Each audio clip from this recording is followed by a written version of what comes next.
Have you ever heard of a king who was more interested in philosophy and music than in war? In the 1950s, the Maharaja of Mysore showed the world how to transition from monarchy to democracy with absolute grace. His story is unlike any other. The year was 1950. India had just become a republic. Maharaja Jayachamarajendra Wadiyar, the ruler of Mysore, did something remarkable. He was the first ruler to agree to merge his kingdom into the Indian Union, signing the instrument of accession without hesitation. Unlike many others who faded away, he reinvented himself. In the 1950s, he became the Raj Pramukh and later the first governor of Mysore state. Imagine a king, born to rule, now serving as a constitutional head, saluting the Indian flag. It was a powerful image. During the mid-50s, while governing, he was also composing complex Carnatic music. He was a scholar of Sanskrit and a brilliant pianist. The palace wasn't just a seat of power.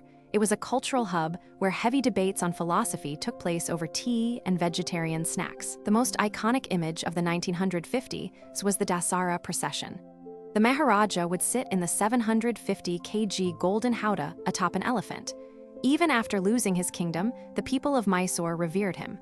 He was the soul of the state, bridging the old and the new. By 1958, the Maharaja had donated huge tracts of land for scientific institutions and public parks.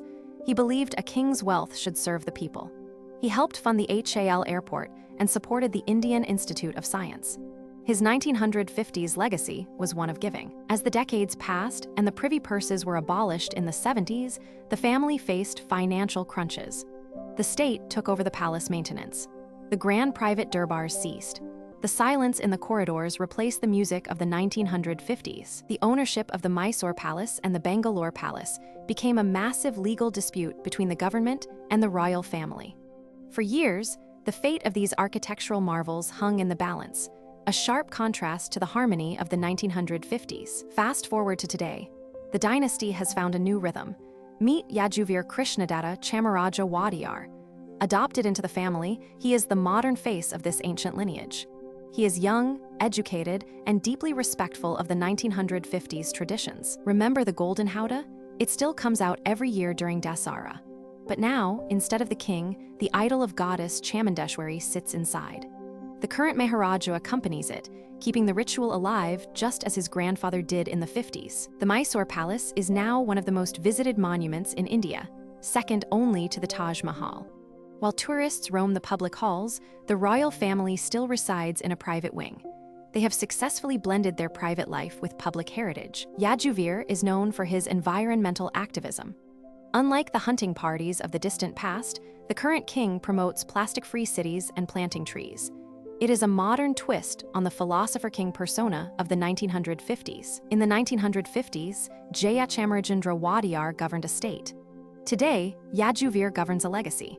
The political authority has vanished, but the cultural authority, the soft power, is arguably stronger than ever through social media and public engagement. Then, the palace was lit by thousands of incandescent bulbs for special royal guests. Now, nearly 100,000 bulbs light up every Sunday for the public. It is a spectacle that draws people from all over the world, democratizing the royal grandeur. The classical compositions of the 1950s are still played today. The royal family continues to patronize the arts, ensuring that the Carnatic traditions fostered by the late Maharaja do not fade away in the age of pop music. The royal kitchen's influence remains. The famous Mysore Pak, a sweet dish made of ghee and gram flour, is now a global favorite. While the king in the 50s enjoyed it in silver bowls, today you can buy it in every sweet shop in Karnataka. The Bangalore Palace, which hosted viceroys in the 50s, now hosts rock concerts and weddings. It has adapted to the times, generating revenue to sustain its maintenance. It is a perfect example of survival through adaptation. With the birth of a new heir recently, the Wadiyar line continues. The story that shifted gears in the 1950s is still being written. They have proven that you don't need a throne to be a leader, you just need to serve your people. The Wadiyars show us that true nobility isn't about power, but about culture and conduct. From the first governor to the modern environmentalist, the transition is inspiring. What do you think about this royal evolution? From the palaces of the past to the realities of today, India's history is vibrant.